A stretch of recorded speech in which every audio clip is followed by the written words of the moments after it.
Welcome to On the Brink with Andi Simon. I'm Andi, and as you know, my job is to get you off the brink. I want you to see, feel, and think in new ways, a little like an anthropologist, and begin to understand all the complexities around you and how you can be part of them, change what you're doing and how you think about your own story, and begin to understand what people are doing for others, other women, in order to help elevate them at times when it may be challenging or difficult. Today is the third session of a three-part webinar series about Peace Through Business. Peace Through Business is an organization that was founded by Dr. Terry Neese. We're going to talk about the founder today. And I have with me Monica Smiley, who's going to begin to tell us about how Enterprising Women has now adopted Peace Through Business and its vision for the future. It's a desire to begin to engage more of us in the process and to begin to understand how Peace Through Business is helping women across the globe, but particularly in Afghanistan and Rwanda and elsewhere, to rise through business to help both support themselves and change the communities that they serve. Monica, as always, it's a pleasure for having you here. I'm going to tell everybody a little bit about you. And it was interesting how many different bios Monica has online. And finally, I had to ask Chad. Here's Monica, a longtime publisher and CEO of Enterprising Women magazine, a leading global publication and community dedicated to empowering and celebrating women entrepreneurs. Under her leadership, Enterprising Women has become an essential source and resource and networking platform for women business owners. It provides inspiration, practical tools, and connections to help them scale and succeed. She's also the founder of the Enterprising Women Foundation, which runs the acclaimed mentorship program, pairing accomplished women business leaders with high school and college girls to foster the next generation of entrepreneurs. She's the driving force behind the annual Enterprising Women of the Year award celebration, which I attended for the very first time last year, and I put it on my calendar for this year because it was quite inspirational and really very exciting. It's one of the most prestigious recognitions for women entrepreneurs worldwide. Now, Monica today is going to talk to us about the founder of Peace Through Business, so you can have a better understanding of how the first two sections of our webinars about women in Afghanistan and women in Rwanda come together around a bigger vision that Dr. Terry Neese had and the kind of ideas they have for what's coming next, because this is a time that women need all of us to gain together, come together, and begin to help them rise. Monica, thank you so much for being here. Thank you so much, Andi, for the opportunity. Is there anything in the bio that you'd like to change, expand, or tell a little bit more about? It was a very gracious bio. Thank you so much. Yes, we just celebrated the 25th anniversary of Enterprising Women this year at our conference this past spring in Nashville, and we're thrilled. We're thrilled to be here, reaching women all over the globe and helping them grow and scale, and especially proud of all the work of the Enterprising Women Foundation. Let's talk about Peace Through Business. You are very closely connected to Dr. Terry Neese. Talk about her vision, how this all began, so that we can give the listener or the viewer a better understanding about why this organization is so special and special at this particular time. Tell us, please, about it. Sure. Thank you, Andi. Well, we're coming up on almost 20 years since the founding of the Peace Through Business program, so it has quite a history. So Dr. Terry Neese is the founder of the Peace Through Business program. She founded an organization called the Institute of Economic Empowerment of Women 20 years ago. And it really initiated when she got a call from First Lady Laura Bush. So during the Bush administration, right, Laura Bush was instrumental in working with women in Afghanistan, was very concerned about what was going on there. And as they had some newfound freedom with the fall of the Taliban 20 years ago, she reached out to Terry and said, I see a need to do something to help women business owners in this country. And I think you're just the person to help do that. So, will you get on a plane with me and go to Afghanistan? And as Terry shares the story, she told her husband, and he said, no, you're crazy. You're not going. And she said, sorry, but I'm packing and I'm going this week. And so she off she went. Had apparently had to wear a bulletproof vest on the trip, she tells me. And it was really eye-opening for her, obviously, to see firsthand what was going on in the country at the time. So she came back and started to put the idea together to form the Peace Through Business program. Now, a little quick history on Terry. So, Terry was also the founder of Women Impacting Public Policy. And some of your listeners may know about WIP. They've been around for, I think close to 25 years as well. They have an anniversary coming up too. And Terry founded WIP with a woman named Barbara Kassoff. It was a bipartisan organization. It still exists, is doing great work today. Barbara was the Democratic piece of that program. Terry was the Republican piece. And so everything they did was certainly bipartisan. They worked together really well. So she initiated that program with Barbara, got it started again, still thriving, still doing great. Angela Dingle is now the president and CEO of WIP. So Terry had some history there. And then Terry was also one of the early presidents of NABO, the National Association of Women Business Owners.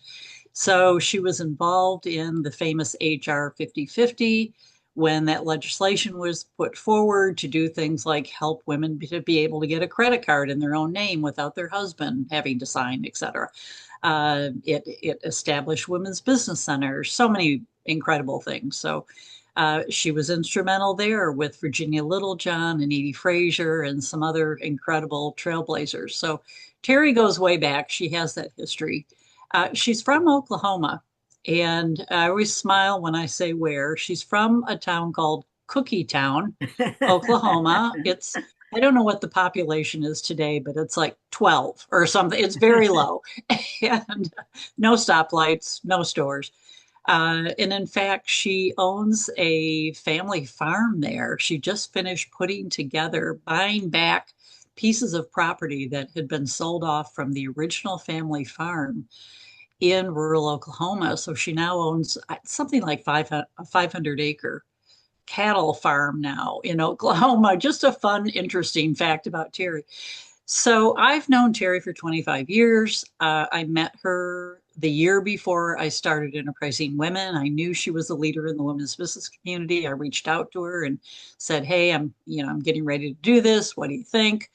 And we spent some quality time together. We, became fast friends, and so we have this wonderful 25-year plus relationship.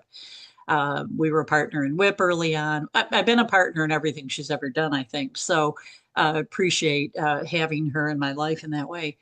But early on, she asked me to come on to the board of directors for IEW, and I did that. So I ended up serving on her board for about 11 years. And in the very early years, from I guess the first year on, when the program started in Afghanistan, they needed help matching women with mentors in the US. And of course, we have a big community with Enterprising Women. So when she said, "I've got a coffee grower coming, can you find me somebody in the coffee industry who could mentor her?" We'd take a look and we'd find them. So I had a lot of fun with it. Also had the opportunity to host some of the women in my home, and I'm still friends with many of these women today. So I understood the passion behind the program, why she loved it so much, and really, shared her belief in it. So Terry got it started in Afghanistan, as I said, almost 20 years ago. A year later, they decided to add Rwanda to the program. And of course, we all know about the tragic history with Rwanda, the genocide, and the impact that it has had on the country, and really the role that post-genocide women played in that country to really hold up the sky there. They're one of the few uh, parliaments in the world that is majority run by women. I believe that's still true. And women there are really serial entrepreneurs. So, once they have business skills, they're not just going to start that one business they talked about. When they see a need, and there is a lot of need, they're going to start another business and maybe another business. So, the impact of the program has really been great there. So in year two, we did start the program in Rwanda. And just this last year, we can share a little bit more about the future, but we've actually now expanded the program into Uganda through another partnership that we have that I'll be glad to share a little bit more about it later. And so what the early years of the program looked like was we were doing in-country training.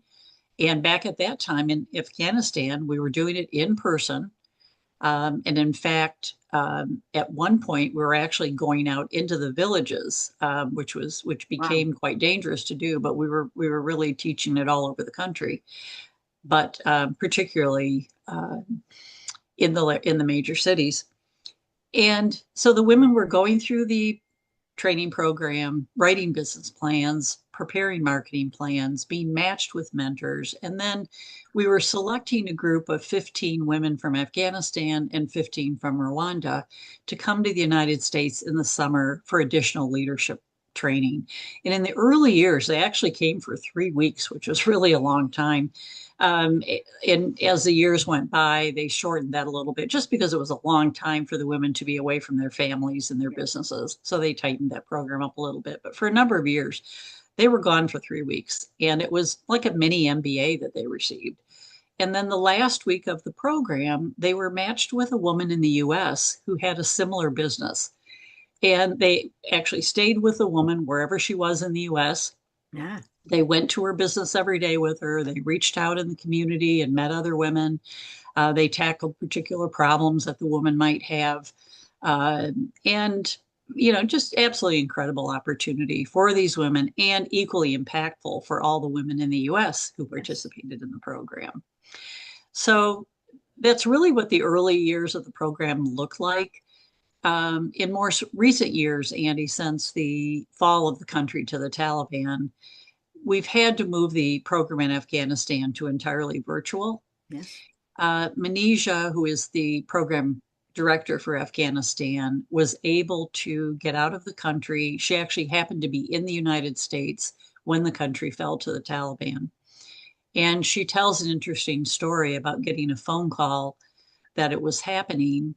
She instructed the person on the other end of the line to go to her office, get the laptops out, put everything else in a barrel in the back, and set it Incredible. on fire Yep. because they were so worried about anyone associated with the program Yep. being in jeopardy. And then for the next at least month, Neese, Manesia, Kathy Cruzan, who was the chair of the board of directors at the time, and a number of other women were on the phone night and day trying to help as many of our Peace or Business graduates safely get out of the country. Mhm. And we did have about 300 of our graduates who Wow. actually left the country. It was just a harrowing time. We were fortunate that Manesia did happen to be in the US at the time, and so she was safe. But obviously, just so torn, so upset about all the women who were there who were in jeopardy. I, And she managed to get her family out of Afghanistan as well. she did since that time. Her sister has been out for some time. Her parents finally got out a year or so ago.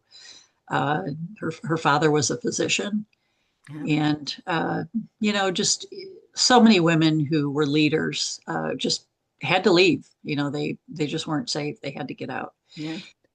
Manesia has her green card now, which is great, Yeah. and she's fully indoctrinated into the U.S. I would say she's pretty incredible, and you heard from the first podcast you recorded. We are so proud of her because she is really known as an international expert on the women of Afghanistan. She testified before the UN recently. Anytime there is any discussion about the state of women there, and particularly women in business Yeah. there, she is a foremost expert on the topic. And also very charming. What is interesting is that the women in business in the US always have a challenging time when we talk about access to capital and how few women in business get access to venture capital in a good fashion, or how the finances of their business and all the kinds of things that we focus on here. Little do we think about the life of women in Afghanistan, Rwanda, or elsewhere. and how it really is so much more fundamental survival to find ways not just to have meaning, but to really raise their family and to have an income stream and to create something that is economically viable for themselves and the role that they play in the communities that they live in. And Rwanda is, I suspect, very different than Afghanistan. While the need is similar, the freedom of the women in Rwanda now is to do something. And that once the handcuffs are off, now we have to do something. And my Hmm. goodness, I mean, Chantel gave us a great story about how she had a wonderful automobile repair place, and then how do you go from there? But it is interesting, and our perspective is tainted by the immediacy of the things that we need, without Hmm. seeing a larger perspective of what's going on over there. When you Hmm. think about how we can tell the story here, for the listener and the viewer, I'd like you to think through how you can take the story and begin to share it. And in a simple fashion, because I've been talking to people about doing the recordings, and I'm trying to boil it down to some key things about giving women the survival skills they need to take businesses from startup to Hmm. success under conditions that I don't think we can imagine. Hmm. Any way you can craft that so that people can share it the same way? I mean, I'm trying Yeah. you've been so involved and I'm just catching on. Yeah. Well, and let's talk a little bit about Rwanda again, just for a second, because we talked a little more about Afghanistan. So what Chantel didn't share with you is that the reason she started her body shop repair business is that she was in a car accident Uh, and her car was damaged and it was sent, I believe, to Belgium and for something like 6 months. And she said, "This is ridiculous. There isn't anywhere, if you are in an accident, there isn't anywhere in the country to get your car repaired." wow. And she said, "I got to do something about this." She didn't know anything about auto body work or, She had a painting cars or problem. I anything. love it. Don't you love it? Yeah, yeah. I can She fix it. just lost her car for 6 months and said, other people shouldn't have to do this. And so, she decided she was going to do it. Well, the first thing she had to do is get permission from the government to open this place. And they said, "Well, absolutely not. It sounds messy and noisy, and you can't put that in the city. It needs to be way out in the middle of nowhere where it isn't going to bother anybody." And she said, "No, that's not convenient. It's got to be in the city." Well, they were going through a period of starting to really do some rezoning. We saw that difference. I was there in 2014 and back again in 2018, just an enormous change in just a 4-year period. So she said, "No, it's got to be in the city." She said, "Well, we got to figure this out." So she started the National Garage Owners Association. When she told you she was the president of it, it was because she was the You first always one. want to. Yeah. And we gave her every year for years, Andy, we've given the Enterprising Women of the Year award to at least one Rwandan and one Afghan woman. And we usually give it to them in the summer when they would come to the US for their leadership summit. Last year, we gave it at the Enterprising Women of the Year Awards for the first time. But so the year after this happened, I chose her for the Enterprising Women of the Year Award. And it was always a surprise. We didn't tell them that they were winning. And the way that we would do this was I would go to their leadership summit and tell them that we were going to do a story on a few of the women. Could I sit down and do an interview? So then I would interview them. I go back to my room and write something, and then I would present it at the graduation ceremony. And it was a complete surprise. Well, here in the US, people win a lot of awards, and it's a big deal, but it's not as big a deal as there where they don't win any awards. So it's huge, right? They Yes. often just not recognized at all. So we called her name and she came up on the stage. And Annie, she was standing so close to me that she was touching my arm. Wow. And I started sharing the story of her starting this business, uh, running the National Garage Owners Association, but also she had shared with me that she had lost over 200 members of her family in the genocide, including her mother. Wow. And, I had to share that as part of her story. It's obviously part of her journey. And I could feel the emotion rising up in her, and I could feel it in myself. It's the only time I've ever given a speech that I broke down and cried in the middle of it. It just was so overwhelming. And when I went to Rwanda with Terry in 2014, one of the things we did was call on some of the women who had graduated from the program or they were in the program. And most of the time they had a story that they shared, and they broke down and cried as they shared it. Thinking about a travel bureau owner, we stopped to see her, and she said the only reason she hadn't been killed was that she had gone on a trip the day before associated with her business.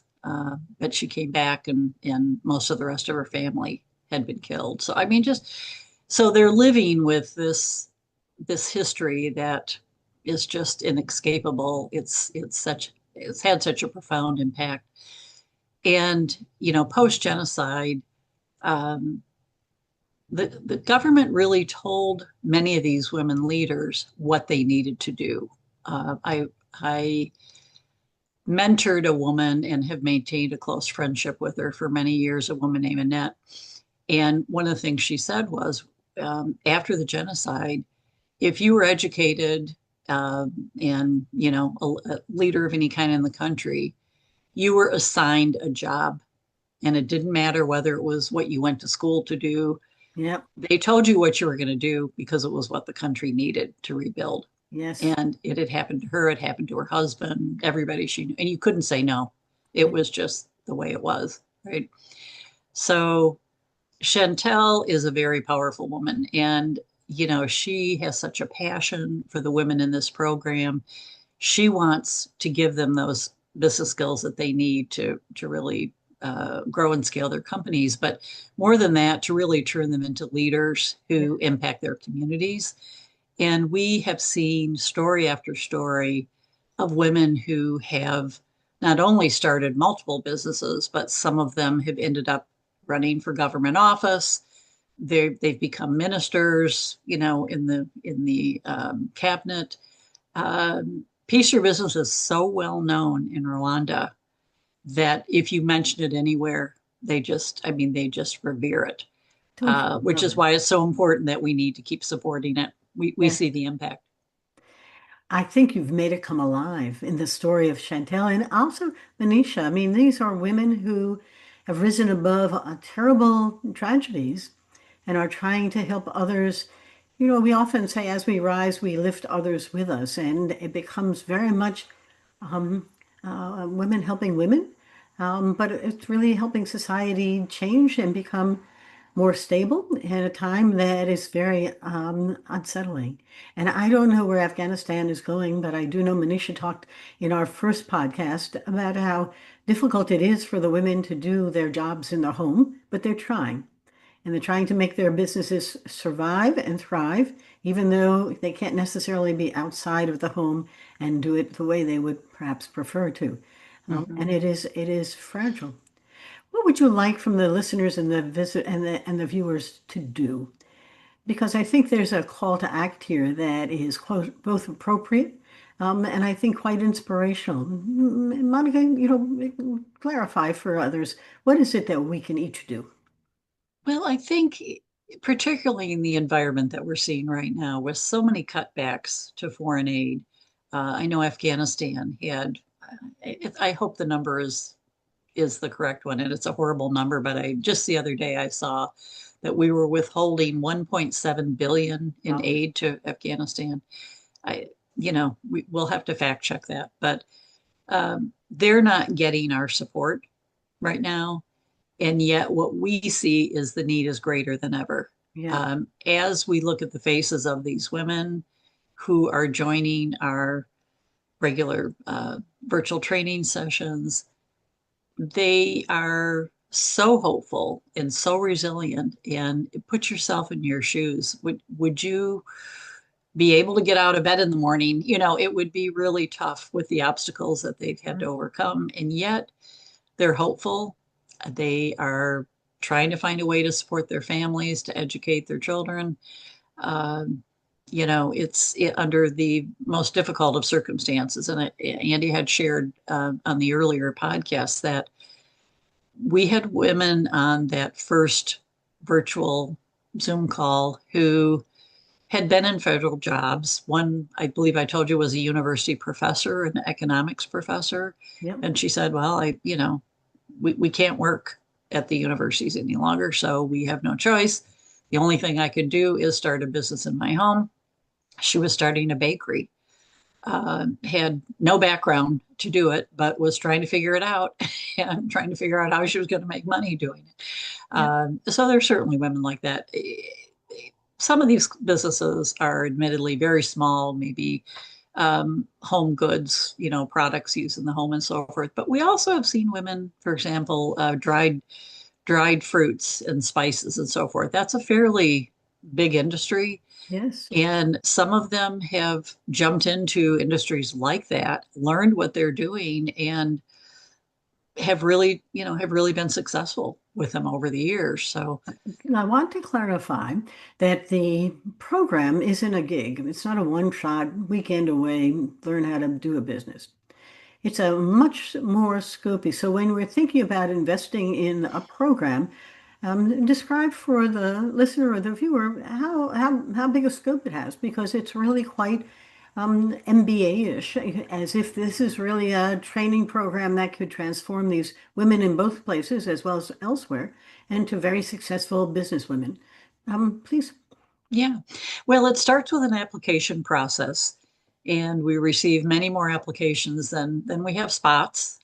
Particularly in Afghanistan this fall, we had 124 women applied for 35 openings. And so Malaysia made a point of developing some other programs for the women who weren't accepted into the program so that they also had some resources, some mentorship, et Yeah. cetera, because we were really taken back. We had never had that many people apply, which shows you what a need there is. So they're a part of a 10-week program that they are meeting multiple times a week online. In Afghanistan, we pay to provide internet service because a lot of the women wouldn't have it otherwise. So there's an extra charge for that. And then in the case of Afghanistan, Malaysia teaches the program online with them. Attendance is strict. They've got to participate. There are assignments, there are tests, there are quizzes. They're building towards writing a business plan for the company. They're understanding marketing, including digital marketing. They're understanding finances for their business. Um, the whole thing, basically, government regulations, taxation, anything that's going to affect the company. And it has to be a business that is established. It can't be, this is a dream that I want to do this. It's got to be real. Yeah. Um, so after they go through that program, they are matched with mentors, e-mentors in the case of Afghanistan. So it's done online, and that's an opportunity for your listeners. Yeah. If they're interested in being an e-mentor, they have a particular skill set, or just to help, any woman in general with her company, even if it's not what your company does, that's okay. And so we continue to support and mentor. They join the Peace Through Business Alumni Association, which is an active alumni association that continues to support the women. And they're taught that they have to pay it forward. So the expectation is that they're going to continue to support and help other women in business there.